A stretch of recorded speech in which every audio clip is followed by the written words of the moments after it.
Cette année, l'activité viticole s'est montrée des plus complexes à mener. La pression des aléas climatiques, sécheresse pour les uns, grêle, gel et forte pluviosité ont rendu les conditions difficiles. Si malgré tout la qualité est au rendez-vous, les volumes vendangés se sont particulièrement amoindris.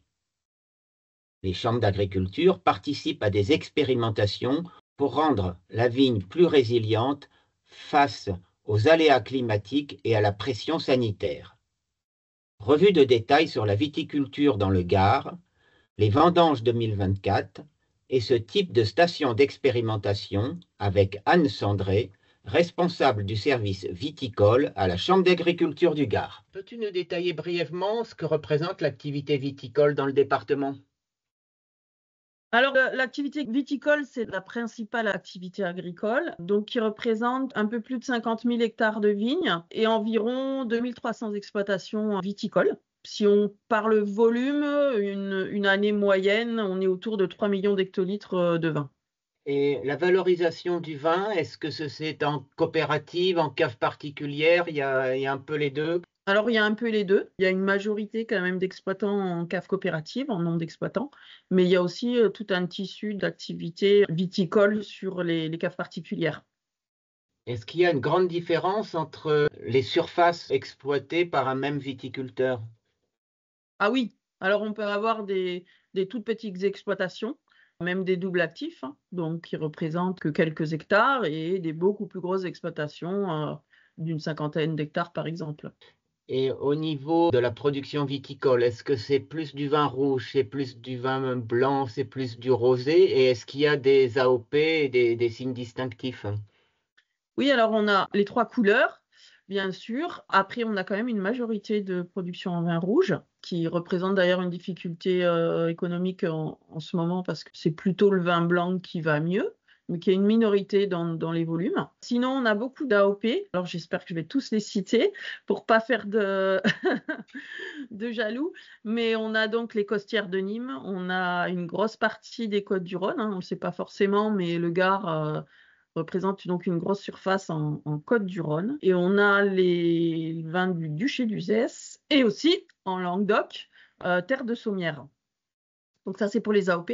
Mais sinon, il y a aussi une grosse production de vins de pays, et notamment vins de Pays d'Oc ou vins de Pays du Gard. Donc on a plusieurs appellations de vins de pays dans le Gard. Par exemple, on a vins de pays du Pont du Gard, par exemple, mais il y en a d'autres. Est-ce qu'il y a une grande diversité de cépages également? Oui, on a beaucoup de cépages. Donc déjà, les Côtes-du-Rhône représentent beaucoup de cépages, dont le cépage roi, c'est le Grenache, puis la Syrah, on va dire. Mais il y a plein d'autres, on va dire, petits cépages, entre guillemets, mais pas petits dans le sens de peu de qualité, mais des cépages patrimoniaux, hein, donc qui sont moins plantés en surface. Ça, c'est pour l'AOC Côtes-du-Rhône.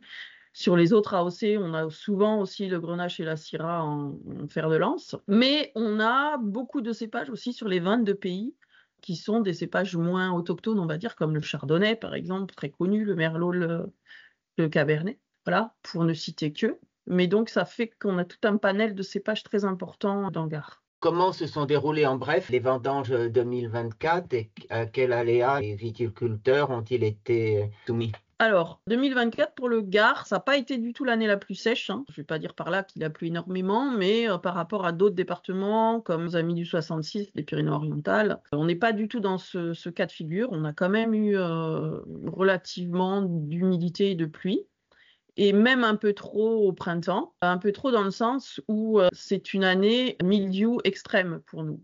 De mémoire de vigneron, c'est une année exceptionnelle en termes de mildiou et de pression de mildiou. Voilà, donc ça, c'est la grosse caractéristique de l'année. Gros problème mildiou, plus coulure aussi sur certains cépages. Et donc, ce qui fait qu'on a une petite année en volume. On sera aux alentours de 2,6 millions d'hectolitres au lieu de 3 millions, comme j'ai dit tout à l'heure. Après, bon, c'est aux déclarations de récolte qu'on pourra faire le compte exact. Mais les estimations sont autour de 2,6 millions, donc ce qui constitue une petite année. Les vendanges se sont bien passées, il y a de la qualité, mais c'est vrai qu'on a eu beaucoup de pertes par coulure et par perte au niveau mildiou. La Chambre réalise des expérimentations pour rendre les vignes plus résilientes face aux aléas climatiques. Est-ce que tu peux nous en dire un peu plus? Oui, on a principalement une expérimentation autour du matériel végétal et notamment des cépages et des variétés résistantes. Donc cépages qui sont en partie donc du sud de la Méditerranée, plus au sud que nous, on va dire en tout cas, et qui sont donc normalement adaptés au changement climatique avec un objectif, par exemple, d'avoir des cépages plus tardifs en débourrement et en récolte. Parce que malgré le réchauffement climatique général, on observe plus de problèmes de gelée. Parce que les cépages démarrent plus tôt, donc sont plus soumis aux problèmes de gelée de printemps. Donc on recherche des cépages plus tardifs. On recherche des cépages qui gardent de la fraîcheur en termes d'acidité en fin d'été pour garder un bon équilibre de vin. Et on cherche aussi un bon comportement, bien sûr, par rapport à la chaleur et la sécheresse. Donc, on a une parcelle qui est en partie plantée d'un bon nombre de ces cépages dits méditerranéens, mais plus au sud donc, que le Gard, et qui viennent, par exemple, de Grèce, d'Italie, d'Espagne, et qu'on observe donc sur une parcelle qui a été commencée à planter en 2021. Ça a été poursuivi justement en 2023 et même 2024. Donc, les plus âgés donc, de ces cèpes sont en quatrième feuille. Et sur cette même parcelle, donc quand on parle résilience aléa climatique, on parle aussi, par exemple, problème mildiou qu'on peut avoir comme cette année, hein, quand on a un printemps très, très humide. Et donc, on a aussi des cépages résistants aux maladies, donc qui sont plantés sur cette même parcelle dans une autre partie de la parcelle. Donc, on a en tout une vingtaine de cépages résistants aux maladies expérimentés et pour l'instant, 27 cépages tolérants à la sécheresse ou adaptés au changement climatique. Voilà, ça c'est pour la description du dispositif qu'on a mis en place. Donc avec des partenaires, hein, n'oublions pas les partenaires, c'est très important. On n'est pas tout seul, donc avec l'IFV notamment, mais aussi VCR France, donc un pépiniériste qui nous vient d'Italie, et le syndicat des pépiniéristes de la région Occitanie. Et cette parcelle donc, a été mise en place avec l'aide de la région Occitanie, donc, qui nous finance en partie. Donc, en fait, pour l'instant, on a des résultats, mais je vous ai dit, hein, les plus âgés sont en quatrième feuille. Donc, on est très prudent par rapport aux conclusions à en tirer, parce que c'est la première année où on fait des micro-vinifs, elles ne sont pas terminées d'ailleurs, et c'est la première année où on fait un suivi de maturité poussé. Voilà, donc on ne peut pas juger en une seule campagne. Les vignes sont très jeunes, donc on a tiré les baguettes cette année, donc il y en a certaines qui ont été bien chargées. Et en plus, on est une année pas spécialement sèche. Donc voilà, c'est pas sur une seule année qu'on va en tirer des conclusions, mais par exemple, on observe donc un très bon comportement de la clairette et du Montepulciano, mais c'est deux exemples comme ça ne veut pas dire que c'est ça qu'il faudra planter absolument. Mais voilà, on commence déjà à avoir des choses qui se dégagent sur ces cépages. Et quant aux cépages résistants, là par contre, on est sur une très bonne année pour les observer, puisque par rapport au mildiou, par exemple, je rappelle, hein, résistant, cépage résistant, d'abord, c'est plutôt tolérant que résistant, c'est pas des résistances totales, et c'est seulement au mildiou et à l'oïdium.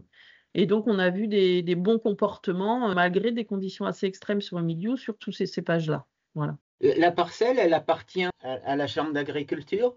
Alors, la parcelle, très bonne question. La parcelle, elle n'appartient pas à la Chambre d'agriculture. La terre, elle appartient au département du Gard. Voilà. Au conseil départemental du Gard, elle appartient, parce qu'elle est sur une exploitation qu'on appelle Sudexp, donc qui est vouée à l'expérimentation. Et donc, elle est entretenue par Sudexp. Mais c'est nous, Chambre d'agriculture, qui la suivons et qui la finançons avec l'aide du conseil régional. Ça mobilise combien de conseillers Viti? Ah ben tout le monde, tout le service. Non, quand je dis tout le service, c'est que j'ai à cœur à ce que tous les conseillers passent au moins une fois sur la parcelle, ne serait-ce que pour la taille ou la récolte, parce que c'est des récoltes bien particulières, hein, où on pèse chaque souche. Donc voilà, tout le monde aide et on est 10 en tout dans le service.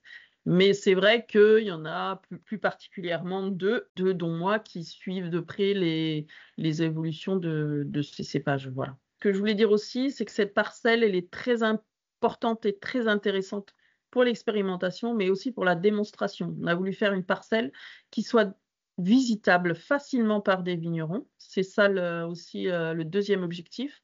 Donc, on n'est pas sur des dispositifs en bloc très compliqués, on est une rangée par cépage. Donc, ça peut être un petit peu critiqué d'un point de vue scientifique, parce que c'est vrai que bon, on a choisi une parcelle très homogène, mais on a toujours un peu des disparités de terroir d'un bout à l'autre d'une parcelle.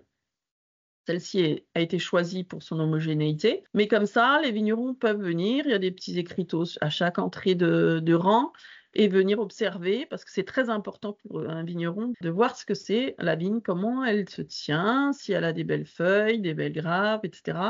Et donc pour nous, c'était très important de pouvoir la faire visiter. Et on a commencé à la faire visiter depuis quelques années régulièrement par des groupes soit des caves coopératives qui viennent voir, soit des syndicats d'appellation, soit même des départements d'Occitanie, mais hors Gard. Par exemple, on a eu des personnes de l'Hérault qui sont venues la visiter. Voilà, donc c'est très important ce côté de démonstration aussi.